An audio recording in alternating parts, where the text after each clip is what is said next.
ಭಟ್ಕಳ ತಾಲೂಕಿನಲ್ಲಿ ಅಭಿವೃದ್ಧಿಯ ಪರ್ವ. ಕುದ್ರೆಗಿ ಪಂಚಾಯತ್ನಲ್ಲಿ ಏತ ನೀರಾವರಿ ಯೋಜನೆಗೆ ಭೂಮಿ ಪೂಜೆ. ಹಂತ ಹಂತವಾಗಿ ಎಲ್ಲ ಪಂಚಾಯತ್ಗಳಿಗೆ ಅಭಿವೃದ್ಧಿ ಕಾರ್ಯಕ್ರಮ. ಭಟ್ಕಳ ಹೊನ್ನಾವರ ವಿಧಾನಸಭಾ ಕ್ಷೇತ್ರದಲ್ಲಿ ಅಭಿವೃದ್ಧಿಯ ಹೊಸ ಅಧ್ಯಾಯಕ್ಕೆ ಚಾಲನೆ ನೀಡಲಾಗಿದ್ದು, ಪ್ರತಿ ಪಂಚಾಯತ್ ಮಟ್ಟದಲ್ಲಿ ಶಂಕುಸ್ಥಾಪನೆ ಹಾಗೂ ಉದ್ಘಾಟನಾ ಕಾರ್ಯಕ್ರಮಗಳನ್ನು ಹಮ್ಮಿಕೊಳ್ಳುವ ಸಂಕಲ್ಪದೊಂದಿಗೆ ಕಾರ್ಯಗಳು ವೇಗ ಪಡೆದುಕೊಂಡಿವೆ ಎಂದು ಸಣ್ಣ ನೀರಾವರಿ ಮತ್ತು ಅಂತರ್ಜಲ ಅಭಿವೃದ್ಧಿ ಸಚಿವರಾದ ಮಾಂಕಾಳ ವೈದ್ಯರು ತಿಳಿಸಿದ್ದಾರೆ.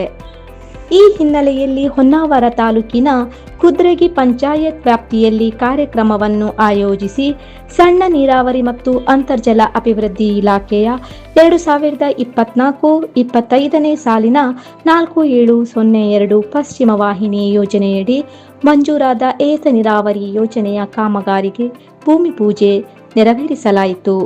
ಅದೇ ಸಂದರ್ಭದಲ್ಲಿ ಪಂಚಾಯತ್ ವ್ಯಾಪ್ತಿಯಲ್ಲಿ ಮಂಜೂರಾಗಿರುವ ಹಾಗೂ ಈಗಾಗಲೇ ಪೂರ್ಣಗೊಂಡ ವಿವಿಧ ಕಾಮಗಾರಿಗಳ ಶಂಕುಸ್ಥಾಪನೆ ಮತ್ತು ಉದ್ಘಾಟನಾ ಸಮಾರಂಭವನ್ನು ನೂರಾರು ಕಾರ್ಯಕರ್ತರು, ಅಭಿಮಾನಿಗಳ ಸಮ್ಮುಖದಲ್ಲಿ ನೆರವೇರಿಸಲಾಯಿತು. ಈ ಸಂದರ್ಭದಲ್ಲಿ ಮಾತನಾಡಿದ ಸಚಿವರು, ತಾಲೂಕಿನಾದ್ಯಂತ ಅಭಿವೃದ್ಧಿಯ ಪರ್ವ ಈಗಾಗಲೇ ಆರಂಭವಾಗಿದೆ. ಹಂತ ಹಂತವಾಗಿ ಎಲ್ಲ ಪಂಚಾಯತ್ಗಳಲ್ಲಿ ಅಭಿವೃದ್ಧಿ ಕಾರ್ಯಕ್ರಮಗಳನ್ನು ಕೈಗೊಂಡು ಜನರ ಮೂಲಭೂತ ಸೌಕರ್ಯಗಳನ್ನು ಮತ್ತಷ್ಟು ಬಲಪಡಿಸಲಾಗುತ್ತದೆ. ಮುಂದಿನ ಎಲ್ಲ ಜನಪರ ಯೋಜನೆಗಳ ಯಶಸ್ಸಿಗೆ ಜನರ ಸಹಕಾರ ಅತ್ಯಗತ್ಯ ಎಂದು ತಿಳಿಸಿದ್ದಾರೆ. ಕಾರ್ಯಕ್ರಮದಲ್ಲಿ ಮಂಕಿ ಬ್ಲಾಕ್ ಕಾಂಗ್ರೆಸ್ ಅಧ್ಯಕ್ಷರಾದ ಶ್ರೀ ಗೋವಿಂದ ನಾಯ್ಕ್ ಸೇರಿದಂತೆ ಪಕ್ಷದ ಸದಸ್ಯರು, ಕಾರ್ಯಕರ್ತರು ಮತ್ತು ಅಭಿಮಾನಿಗಳು ಭಾಗವಹಿಸಿದ್ದರು. ಕರಾವಳಿ ಸಮಾಚಾರ ನ್ಯೂಸ್ ಬ್ಯೂರೋ.